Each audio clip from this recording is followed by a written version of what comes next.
Guys, जैसा कि हमने पिछले एपिसोड में देखा कि जियोयान लिटिल फेई डॉक्टर और जियन के साथ जियानान एकेडमी में पहुंच गया था। जियन लिटिल फेई डॉक्टर को अपने साथ लेकर गई थी ताकि वो उसे पूरी जियानान एकेडमी की सैर करवा सके। जियोयान भी अपने बोल्डर सेक्टर में आ गया था, पर 100 साल गुजर जाने की वजह से नए स्टूडेंट उसे पहचान नहीं पाए थे। जिनलान ने भी जियोयान पर शक किया था। हुजिया और वुहाओ ने जियोयान के साथ फ्रेंडली फाइट स्टार्ट कर दी थी, जिससे सभी को पता चला था कि जियोयान उनके बोल्डर सेट का लीडर और फाउंडर है। जिनलान एक टीयर 4 एल्केमिस्ट थी, इसीलिए जियोयान ने उसकी तारीफ की थी और वो साथ में बैठकर चाय पी रहे थे। फिर अब हम मोयान वैली के sect leader old ground demon Ghosh को देखते हैं, जो एकांत में बैठा हुआ कल्टिवेशन कर रहा था। तभी हानफिंग वहां जाता है, जो सर झुकाकर ओल्ड ग्राउंड डीमन घोष से कहता है कि आपकी मोयान वैली के फेंगयान और बाकी कुछ एल्डर मारे गए। इससे ग्राउंड डीमन घोस्ट चौंक जाता है और कहता है कि वो कौन सा दुस्साहसी इंसान है जिसने मेरी मोयान वैली के एल्डर को मारने की हिम्मत की है। क्या उसे मेरी पावर का अंदाजा नहीं है? हानफिंग मुस्कुराने लगता है और कहता है कि वो जियो सेट का लीडर जियोयान था। ओल्ड ग्राउंड डीमन घोष को जियोयान पर काफी गुस्सा आता है। अब हम बोल्डर सेट का सीन देखते हैं, जहाँ जियोयान अभी भी वुहाओ और हुजिया के साथ बैठकर बातें कर रहा था। वुहाओ कहता है कि तुम काफी समय बाद वापस आए हो, क्या अब तुम यही रहोगे? जियोयान उसे बताता है कि मुझे यहाँ से गए हुए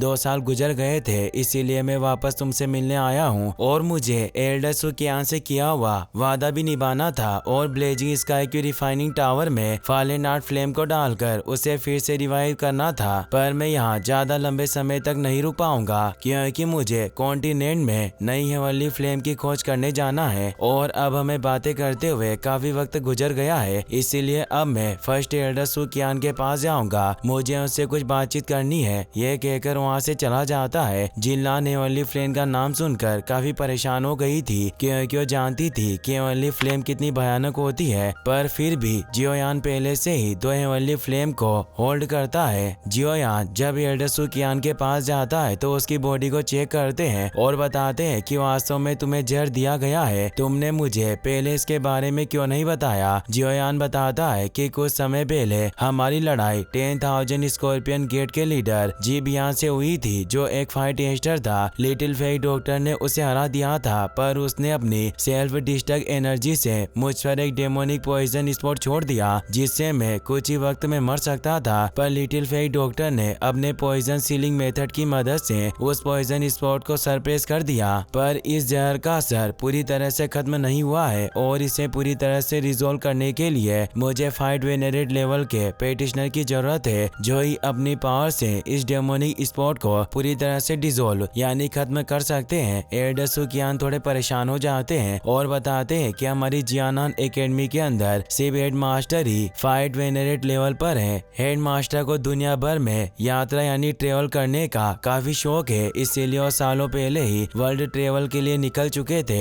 अगर वो रेगुलरली हमें अपने बारे में न्यूज नहीं भेजते तो मुझे सचमुच उनकी बहुत चिंता होती कि कहीं उन्हें कुछ हो गया होगा। पर वो वक्त रहते हमारे पास मैसेज भेजते हैं, पर उनके वापस आने का कोई समय नहीं है। इसीलिए अब इनर एकेडमी के 2 ग्रेट एल्डर कियान और बाई ही तुम्हारी मदद कर सकते हैं, जो जियानान एकेडमी के ट्रेजर हॉल को प्रोटेक्ट करते हैं। जियोयान को भी उनके बारे में याद आता है कि जब उसने बुक कलेक्शन हॉल से सोनिक फाइट टेक्निक प्राप्त की थी, तब उसने उन दोनों एल्डर को गेट पर देखा था, क्योंकि उन दोनों एल्डर की परमिशन के बिना वो गेट नहीं खुल सकता था। एल्डर सुकियान कहते हैं कि वो दोनों एल्डर तुम्हारी मदद करने के काबिल हैं, पर वो आसानी से सामने नहीं आते, इसीलिए मुझे नहीं लगता कि तुम्हें उनसे मदद की कोई उम्मीद रखनी चाहिए। जियोयान काफी परेशान हो जाता है और ने कहता है कि अगर मुझे मदद के लिए कोई फाइट वेनरेट प्रेडिक्शनर नहीं मिलेगा तो अब मुझे इस डेमोनिक स्पॉट को हटाने के लिए दूसरे मेथड का इस्तेमाल करना होगा। एल्डर सुकियान हैरान हुए कहते हैं कि इसे हटाने का दूसरा मेथड क्या है? जियोयान बताता है कि मुझे अब एक और हेवनली फ्लेम की तलाश करनी होगी, जिसे रिफाइन करके ही मैं इस जिबियान के पॉइजन स्पॉट को हटा सकता हूँ। जिनलान भी वहीं एक पेड़ के पीछे छिपी हुई थी और वो काफी देर से उनकी बातें सुन रही थी। एल्डर सुकियान को एहसास हो जाता है कि कोई उनकी बातें सुन रहा है, इसलिए वो कहते हैं कि कौन यहाँ छिपकर हमारी बातचीत को सुनने की कोशिश कर रहा है। जिनलान पेड़ के पीछे से बाहर निकल कर आ जाती है और कहती है कि मैं बस यहाँ से अनजाने में गुजर रही थी और मैंने आपकी बातें सुन ली। जिनलान सुकियान को ग्रैंडपा कहकर बुला रही थी, इसीलिए जियोयान एल्डर सुकियान से कहता है कि क्या आप इसे जानते हो। एल्डर सुकियान हमें जवाब देते हुए बताते हैं कि ये मेरे एक पुराने दोस्त की ग्रैंड डॉटर है। पिछले साल उसने इस लड़की को अपने सेंट्रल प्लेन राज्य से यहाँ भेजा था और मुझसे रिक्वेस्ट की कि मैं कुछ समय तक इसका ख्याल रखूं। जिनलान जियोयान से कहती है कि मैंने सुना है कि बिग ब्रदर आप हेवनली फ्लेम की तलाश में हो और मैं भी एक हेवनली फ्लेम के बारे में कुछ सुराग जानती हूँ। जियोयान हैरान हो जाता है और पूछता है कि अगर तुम्हारे पास हेवनली फ्लेम के बारे में कोई क्लू है तो तुम मुझे बता सकती हो। जिनलान कहती है कि मैं आपको हेवनली फ्लेम के बारे में बता तो सकती हूँ, पर वो हेवनली फ्लेम उस कठिन परीक्षा के साथ जुड़ी हुई है जिसका सामना भी मेरा परिवार कर रहा है। एल्डर सुकियान कहते हैं कि तुम अपने परिवार के मामलों को इस मैटर में शामिल मत करो। जियोयान जिनलान से कहता है कि मैं जानना चाहता हूँ कि तुम्हारा परिवार अभी किस प्रॉब्लम का सामना कर रहा है। अगर मैं तुम्हारे परिवार की मदद करने के काबिल हूँ तो मैं निश्चित रूप से तुम्हारी फैमिली का फुल सपोर्ट करूंगा। जिनलान कहती है कि मैं चाहती हूँ कि आप मेरे परिवार को पिल टावर में अपने एल्डर सीट की पोजीशन को सुरक्षित रखने में मदद करें। एल्डर सुकियान कहते हैं कि तुम बेवजह बकवास मत करो। जियोयान को पिल टावर में प्रवेश करने की कहना जितना आसान लगता है उसके लिए पिल टावर में एंटर करना उतना ही मुश्किल है, क्योंकि तुम जानती हो कि पिल टावर में प्रवेश करने के लिए कम से कम किसी अल्केमिस्ट के पास टीयर 7 पिल बनाने की काबिलियत होनी चाहिए। जिनलान कहती है कि मैं जानती हूँ कि बिग ब्रदर जियोयान अभी भी टीयर 7 की पिल को रिफाइन करने में सक्षम नहीं है, पर अभी तक मेरी जिन भी लोगों से मुलाकात हुई है उन सभी में से ये सबसे टैलेंटेड है और ये पहले से ही 2 हेवनली फ्लेम को कंट्रोल करते हैं। इसीलिए मेरा मानना है कि ब्रदर जियोयान को टीयर 7 एल्केमिस्ट बनने में ज्यादा वक्त नहीं लगेगा। और वो जियोयान से कहती है कि अगर आप मेरी मदद करने के लिए तैयार हो तो मैं अभी आपको हेवनली फ्लेम के बारे में एक क्लू दूंगी। इससे एल्डर सुकियान भी चौंक जाते हैं और वो सोचते हैं कि वाकई ये लड़की हेवनली फ्लेम के बारे में कुछ जानती है। जियोयान पिल टावर के बारे में सोचने लगता है और कहता है कि पिल टावर वो भयानक जगह है जो कॉन्टिनेंट के सभी टॉप एल्केमिस्ट को एक साथ इकट्ठा करके रखती है। अगर मैं उस जगह जाने का कोई रास्ता बनाना चाहूँ तो मुझे डर है कि यह बेहद ही खतरनाक होगा। और वो जिनलान से कहता है कि मैं नहीं जानता कि पिल टावर में एल्डर सीट को सुरक्षित रखने में तुम्हारे परिवार की मदद करना मेरे लिए कितना चैलेंजिंग रहेगा, लेकिन अगर तुम मुझे हेवनली फ्लेम के बारे में कोई उपयोगी सुराग दोगी तो मैं डेफिनेटली तुम्हारे परिवार की मदद करने की पूरी कोशिश करूंगा। जिनलान इससे बहुत खुश हो जाती है और जियोयान को थैंक्स कहकर बताती है कि मेरी फैमिली ने मुझे एक बार बताया था कि पिल टावर के अंदर एक हेवनली फ्लेम छिपी हुई है जो 3000 बर्निंग फ्लेम है, और मुझे उम्मीद है कि बिग ब्रदर जियोयान ने इस 3000 बर्निंग फ्लेम के बारे में जरूर सुना होगा। जियोयान 3000 बर्निंग फ्लेम का नाम सुनकर चौंक जाता है क्योंकि ये उसके मास्टर की बोन चिलिंग फ्लेम से भी काफी पावरफुल थी। जियोयान सोचता है कि मेरे मास्टर की bone chilling flame heavenly ranking के 11वें नंबर पर है और ये 3000 बर्निंग फ्लेम 9वें नंबर की फ्लेम है। वो अब जिनलान से कहता है कि मैंने सुना है कि जिस दिन 3000 बर्निंग फ्लेम ने एक फॉर्म यानी रूप लिया था उस दिन आसमान से सिल्वर फायर गिरी थी जिससे हजारों मील तक की जमीन रेगिस्तान में बदल गई थी, और ये 3000 बर्निंग फ्लेम के इस्तेमाल से किसी को भी बहुत जल्दी से ठीक किया जा सकता है। इसीलिए इस फ्लेम को अमर शरीर यानी अनडाइंग्ड बॉडी के नाम से भी जाना जाता है। अगर ये 3000 बर्निंग फ्लेम वास्तव में पिल टावर के अंदर मौजूद है तो इसमें कोई संदेह नहीं है कि इस हेवनली फ्लेम को वहाँ बहुत ही कड़ी सुरक्षा में रखा गया होगा और मेरे लिए भी इसे प्राप्त करना आसान नहीं होगा। एल्डर सुकियान जिनलान से कहते हैं कि जियोयान सही कह रहा है, पिल टावर बहुत ही भयानक जगह है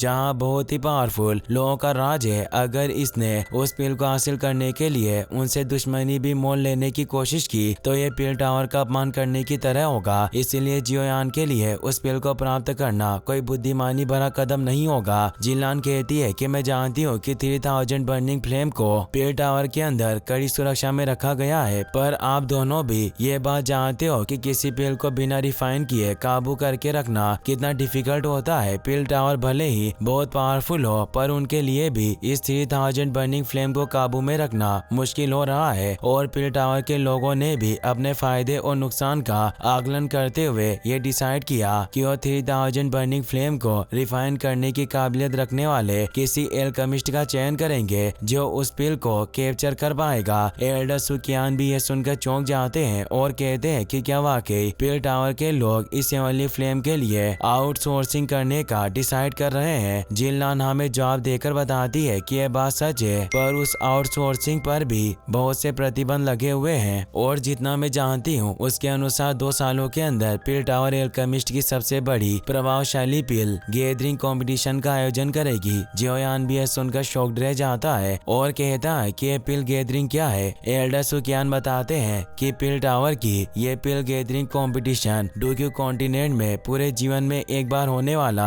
एक ग्रेट इवेंट है, जिसमें तुम्हारे मास्टर याओ लाओ ने एक बार पार्टिसिपेट किया था। उन्होंने सबसे अच्छी पिल रिफाइन की थी, जिससे उन्होंने पिल गैदरिंग चैंपियन का खिताब भी हासिल किया था, जिस वजह से ही वो पूरे कॉन्टिनेंट में हर जगह फेमस हो गए थे। जियोयान सोचता है कि मुझे उम्मीद नहीं थी कि मास्टर ने पहले ही इस पिल गैदरिंग कंपटीशन में पहले ही भाग ले लिया होगा। वास्तव में मेरे मास्टर काफी महान थे। जिनलान बताती है कि अगर तुम इस पिल गैदरिंग कंपटीशन में भाग लो और अगर तुम इस पिल गैदरिंग रैंक में टॉप 10 में भी आ गए तो तुम्हें कई सारे बेशकीमती ट्रेजर के साथ साथ पिल टावर की 3000 बर्निंग फ्लेम को रिफाइन करने का एक मौका भी दिया जाएगा। जियोयान ये सुनकर खुश हो जाता है क्योंकि अगर उसने इस 3000 बर्निंग फ्लेम को प्राप्त कर लिया तो उसकी पावर काफी ज्यादा बढ़ जाएगी। साथ ही जीबियान का उसकी बॉडी पर लगाया हुआ पॉइजन मार्क को भी वो डिसॉल्व कर पाएगा। जियोयान अब जिनलान से कहता है कि तुमने मुझे इस हेवनली फ्लेम के बारे में जो क्लू दिया वो वाकई बहुत काम का है। वो इस क्लू के लिए उसे थैंक्स कहता है और बताता है कि मैं तुम्हारे परिवार की पिल टावर में एल्डर पोजीशन को सेव करने की अपनी पूरी कोशिश करूंगा। जिनलान भी इससे खुश होती है और वो कहती है कि बिग ब्रदर जियोयान, अगर तुम पिल टावर में जाना चाहते हो तो तुम्हें अभी मेरे परिवार से मिलने के लिए सेंट्रल प्लेन में जाना होगा, इसीलिए हम दोनों कब सेंट्रल प्लेन की तरफ रवाना होंगे। जियोयान कहता है कि तुम्हें कुछ वक्त तक इंतजार करना होगा। मुझे इनर एकेडमी के ब्लेजिंग स्काई की रिफाइनिंग टावर में फॉलन हार्ट फ्लेम को फिर से इग्नाइट करना है। एल्डर सुकियान इससे मुस्कुराने लगते हैं और सोचते हैं कि यह लड़का वाकई अपने वादे का बहुत पक्का है और इसमें जरा सी भी अपनी पावर का घमंड नहीं है। वो जियोयान से कहते हैं कि जल्दी रात होने वाली है और तुम काफी लंबे समय के बाद जियानान एकेडमी में आए हो, इसीलिए तुम्हें आज रात आराम कर लेना चाहिए। कल हम फॉलन हार्ट फ्लेम को ब्लेजिंग स्काई की रिफाइनिंग टावर में फिर से